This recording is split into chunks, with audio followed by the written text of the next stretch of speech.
ನಮಸ್ತೆ ಎಲ್ಲಾರ್ಗೂ.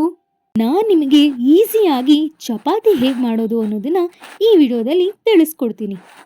ಮೊದಲಿಗೆ ಒಂದು ಬೌಲಲ್ಲಿ 1 ಕಪ್ ನೀರು ಸೇರಿಸಿ ಆ ನೀರಿಗೆ 3 ಕಪ್ ಹಸಿಟ್ಟನ್ನು ಹಾಕೊಳ್ಳೋಣ. ನಾನಿಲ್ಲಿ ಗೋಧಿ ಹಸಿಟ್ಟನ್ನು ಉಪಯೋಗಿಸಿ ಚಪಾತಿಯನ್ನು ಮಾಡ್ತಾ ಇದ್ದೀನಿ. ನಿಮಗೆ ಮೈದಾ ಬೇಕಿದ್ರೆ ನೀವು ಮೈದಾ ಹಾಕೊಬೋದು. ಬಟ್ ನಾನು ಕಂಪ್ಲೀಟಾಗಿ ಗೋಧಿ ಹಸಿಟ್ಟನ್ನೇ ಉಪಯೋಗಿಸಿ ಚಪಾತಿಯನ್ನು ಪ್ರಿಪೇರ್ ಮಾಡ್ತಾ ಇದ್ದೀನಿ. ಸೊ ನೀರು ಮತ್ತು ಗೋಧಿ ಹಸಿಟ್ಟು ಎರಡನ್ನೂ ಸೇರಿಸಿ ನೀಟಾಗಿ ಈ ರೀತಿ ಮಿಕ್ಸ್ ಮಾಡ್ಕೊಬೇಕು. ಅದು ಒಂದು ಹದ ಬರೋ ತನಕನೂ ಈ ರೀತಿ ಕೈಯಲ್ಲೇ ನೀಟಾಗಿ ಕಲಿಸ್ಕೊಳ್ಳೋಣ. ಆಲ್ಮೋಸ್ಟ್ ಒಂದು ಹದಕ್ಕೆ ಬಂತು.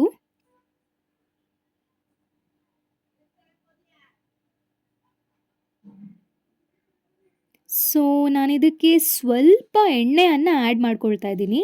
ಆಯಿಲ್ ಹಾಕೋದ್ರಿಂದ ಈ ಹಿಟ್ಟು ಸ್ವಲ್ಪ ಸಾಫ್ಟಾಗಿ ಬರುತ್ತೆ. ಸಾಫ್ಟಾಗಿ ಬರೋದ್ರಿಂದ ಚಪಾತಿನೂ ಕೂಡ ಸಾಫ್ಟ್ ಆಗುತ್ತೆ. ನಾನು ಆಯಿಲ್ ಆ್ಯಡ್ ಮಾಡಿದ್ದೀನಿ. ನಿಮಗೆ ಬೇಕಿದ್ರೆ ನೀವು ತುಪ್ಪ ಆ್ಯಡ್ ಮಾಡ್ಕೊಬೋದು.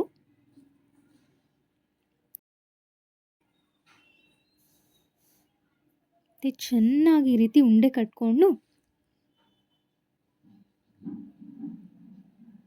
ನೀವೇ ನೋಡ್ತಾ ಇದ್ದೀರಲ್ಲ ಎಷ್ಟು ಚೆನ್ನಾಗಿ ಕಾಣಿಸ್ತಾ ಇದೆ ಅಲ್ಲ.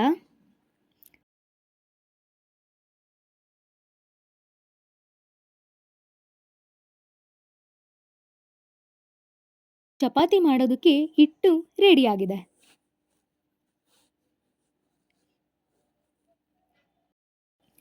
ಈಗ ಚಪಾತಿ ಮಣೆ ಮೇಲೆ ನೀಟಾಗಿ ಈ ಥರ ರೌಂಡ್ ಶೇಪಲ್ಲಿ ಲಟ್ಟಣಿಗೆಲಿ ಲಟ್ಟಿಸ್ಕೊಳ್ಳೋಣ. ಸ್ವಲ್ಪ ಹಸಿಟ್ಟನ್ನು ಆ್ಯಡ್ ಮಾಡ್ಕೊಳ್ಳೋದ್ರಿಂದ ಈ ಚಪಾತಿ ಹಿಟ್ಟು ಲಟ್ಟಣಿಗೆಗಾಗಲಿ ಅಥವಾ ಮಣೆಗಾಗಲಿ ಅಂಟೋದಿಲ್ಲ. ಸೊ ಹಸಿಟ್ಟು ಆ್ಯಡ್ ಮಾಡಿದ್ದೀನಿ. ಹೀಗೆ ನೀಟಾಗಿ ರೌಂಡ್ ಶೇಪಲ್ಲಿ ಲಟ್ಟಿಸ್ಕೊಳ್ಳೋಣ. ಚಪಾತಿಯ ತುದಿ ಏನಿದೆ ಆ ತುದಿನ ಈ ರೀತಿ ಲಟ್ಟಿಸ್ಕೊಳ್ಳೋದ್ರಿಂದ ರೌಂಡ್ ಶೇಪ್ ಅನ್ನೋದು ನೀಟಾಗಿ ಬರುತ್ತೆ.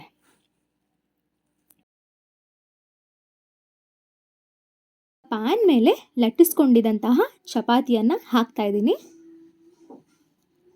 ಆಯಿಲ್ ಆ್ಯಡ್ ಮಾಡ್ತಾ ಇದ್ದೀನಿ. ನಮ್ಮ ಮನೇಲಿ ಎಲ್ಲರೂ ಎಣ್ಣೆ ಜಾಸ್ತಿ ತಿನ್ನೋದ್ರಿಂದ ನಾನು ಆಯಿಲ್ನ ಸ್ವಲ್ಪ ಜಾಸ್ತಿನೇ ಹಾಕಿದ್ದೀನಿ. ನೀವೇನಾದರೂ ಕಮ್ಮಿ ಆಯಿಲ್ ತಿನ್ನೋದಾದರೆ ನೀವು ಬೇಕಾದರೆ ನೆಸಸರಿ ಇದ್ದಷ್ಟು ಹಾಕೊಬೋದು.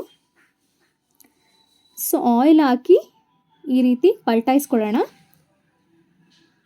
ಫ್ರೈ ಆಗ್ತಾ ಇದೆ.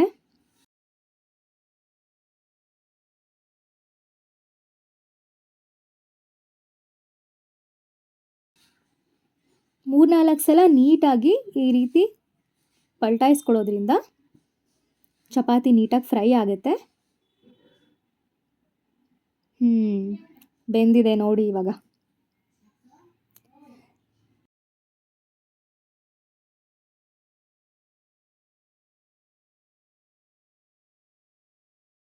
ಬಿಸಿ ಬಿಸಿಯಾದ ರುಚಿಯಾದ ಚಪಾತಿ ರೆಡಿ.